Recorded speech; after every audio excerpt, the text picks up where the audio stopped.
Oke, putaran kedua telah dimulai ya.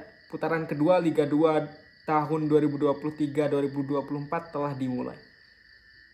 Kita akan belok sedikit lah. Setelah kita membahas kebanyakan tim-tim di Jawa ya, kita akan membahas satu tim yang menurut saya ini tim yang cukup kuat dan menjadi kandidat salah satu calon semifinalis juga mungkin di Liga 2 edisi kali ini ya. Dan kemarin pertandingan di grup 1 mempertemukan salah satu pertandingan yang menarik, yaitu pertandingan antara tuan rumah Sriwijaya FC melawan tamunya dari Aceh, yaitu Persiraja Banda Aceh.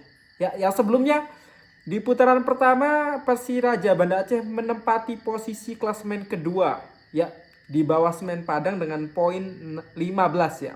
Maksud saya poin dari Persiraja 15 dan poin dari Semen Padang 16. Selisih 1 poin saja ya dari Semen Padang dari 7 laga yang dilakoni. Dan di laga ke-8 Persiraja Banda Aceh berhasil menahan imbang kesebelasan dari Sriwijaya. Kenapa saya bilang berhasil menahan ya? Karena kita tahu ya di ball position ya, statistik ya, di statistik itu Persiraja terlihat sangat keteteran ya di laga tersebut ya, dimana ada terbilang 24 shoot berbanding 5 atau 6 shoot dari Persiraja. Itu nampaknya membuktikan bahwa pertahanan Persiraja Banda Aceh itu memang solid ya.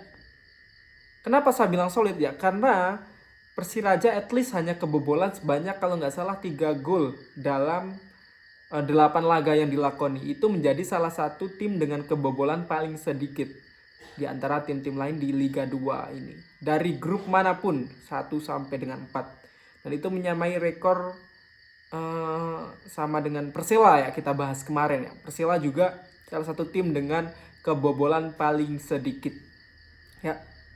Nah, kenapa Persiraja ini menjadi semakin menarik dan semakin kuat, boleh saya bilang gitu ya, karena Persiraja ini menurut saya berada di grup yang bisa dibilang mungkin bukan grup yang enteng, namun dibanding tim lain di grup lain, kompetensi ataupun bukan kompetensi ya, rasa kompetisi di grup 1 ini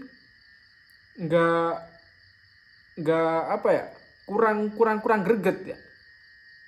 Kenapa kurang greget? Kita bisa lihat selisih poin dari masing-masing tim, terutama peringkat ke-2 ke bawah ya. Hanya terbilang persaingan itu hanya berada di papan atas ya, dimana persaingan yang paling menarik yaitu perebutan peringkat 1 dan perebutan peringkat 3 ya, dimana ada 4 tim di situ.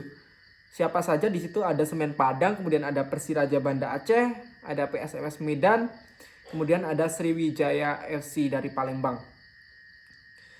Ya, sebelumnya kita akan membahas starting line up dulu ya di match ke-8 dari Sriwijaya dan Persiraja ini ya, teman-teman. Kita akan bacakan starting line up. Oke. Tunggu teman-teman. Oke. Starting line up dari Sriwijaya kita akan bacakan. Ada di situ ada Rudi, ada Rifki, ada Misbakus, ada Genco, ada Belfort, ada Rivaldi, ada Ade Suryana, ada Amabel, ada Bajo, kemudian ada Habibi Yusuf, ada Reza.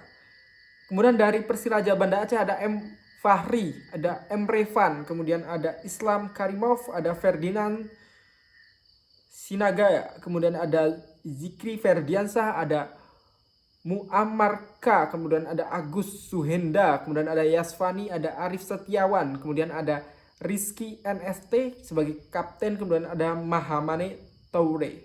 Oke. Kalau kita lihat statistik ya, teman-teman. Kita lihat statistik ya. Penguasaan bola di mana Sriwijaya ini menguasai sebanyak 56%. Kemudian Persiraja 44%, total tembakan 24 dari Persiraja, dan dari Sriwijaya total tembakan 5. Yang shot on target dari Sriwijaya hanya 4. Ya. Jadi efektivitas saya kira juga kurang ya dari Sriwijaya. Sementara dari Persiraja ada satu tembakan saja dalam satu pertandingan itu menurut saya membuktikan bahwa sangat sulit pertandingan ini buat Persiraja ya. Akurasi operan sama 76%, berarti nggak terlalu buruk juga nggak bagus-bagus amat gitu kan. Kreasi peluang dari Sriwijaya nampaknya lebih dominan ya, 11 berbanding 5. Oke. Ada tackle hampir mirip-mirip ya teman-teman. Intercept dari Sriwijaya 12. Dan dengan skor 0-0 Persiraja mampu untuk menggeser posisi dari Semen Padang ya teman-teman. Sementara Sriwijaya tetap berada di posisi keempat ya mungkin ya.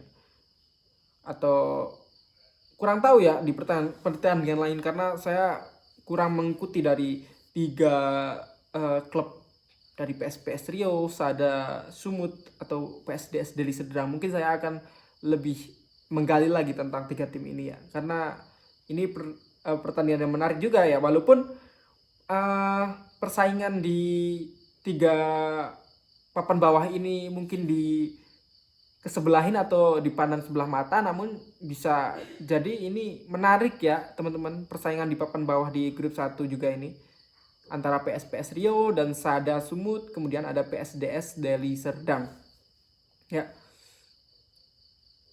Kenapa Persiraja bisa menjelma menjadi kekuatan yang cukup mumpuni di grup 1 ini ya? Karena menurut saya ada banyak pemain-pemain dari Persiraja yang memang kompeten ya. Dan kita tahu ada salah satu pemain terbaik ya di Liga 2 ini dari Persiraja Banda Aceh ya teman-teman. Dan itu pemain muda juga kan. Siapa itu namanya? Saya lupa ya. Itu salah satu pemain terbaik di Liga 2. Bisa dibilang pemain kunci. Itu artinya Persiraja memang siap untuk melakoni laga-laga di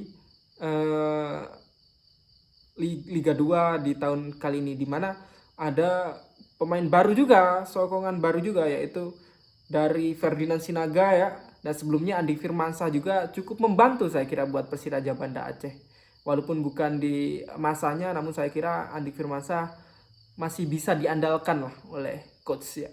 Dan Ferdinand juga, saya kira di Liga 2 Ferdinand masih mampu lah untuk memberikan kreasi peluang ataupun gol-gol untuk Persiraja Banda Aceh. Kalau hitung-hitungan, saya pikir Persiraja sangat berpeluang lolos. Itu peluang lolos sangat besar ya, terutama dari Persiraja dan Semen Padang, dimana ini tim dengan poin yang sama sebenarnya ya, walaupun Persiraja di posisi pertama, namun poin itu terhitung sama. Hanya saja secara head to head Persiraja berhasil mengalahkan Semen Padang sehingga Persiraja berada di posisi pertama. Secara selisih gol sebenarnya Semen Padang lebih banyak, lebih produktif bisa saya bilang. Jadi menurut saya Persiraja walaupun Persiraja bertengger di posisi atas, mungkin dari lini depan harus jauh lebih produktif lah. Nanti melawan tim-tim yang lebih kuat harus bisa mencetak gol lebih banyak lah, ya kan? Dengan demikian kan lebih bisa tenang ya. Itu artinya apa? Berarti kreasi peluang dari Persiraja harus lebih dipertajam di sini, harus lebih diasah, dievaluasi. Ya striker mah kan nunggu ya. Striker ya, walaupun striker berperan dalam menciptakan gol, namun saya kira umpan-umpan kunci itu yang lebih utama ya terhadap striker. Nanti striker tinggal dilihat aja ini striker tumpul atau enggak kalau udah ada kreasi peluang lah. Ya kan? Kita lihat kemarin kreasi peluang aja hanya berapa lawan Sriwijaya kan, susah. Jadi untuk terutama pertandingan tandang Persiraja harus lebih oke lah nanti. Namun saya kira bukan Sriwijaya, maksud saya Semen Padang dan Persiraja akan lolos untuk ke fase berikut, dan untuk PSMS akan berebut dengan Sriwijaya. Menurut teman-teman siapa yang akan lolos nih di antara PSMS Medan dengan Sriwijaya? Boleh teman-teman komen di bawah kira-kira siapa yang akan lolos ya. Gitu. Jadi mungkin nanti di video selanjutnya kita akan membahas lebih detail ya itu tentang pemain, siapa itu pemain terbaik ya.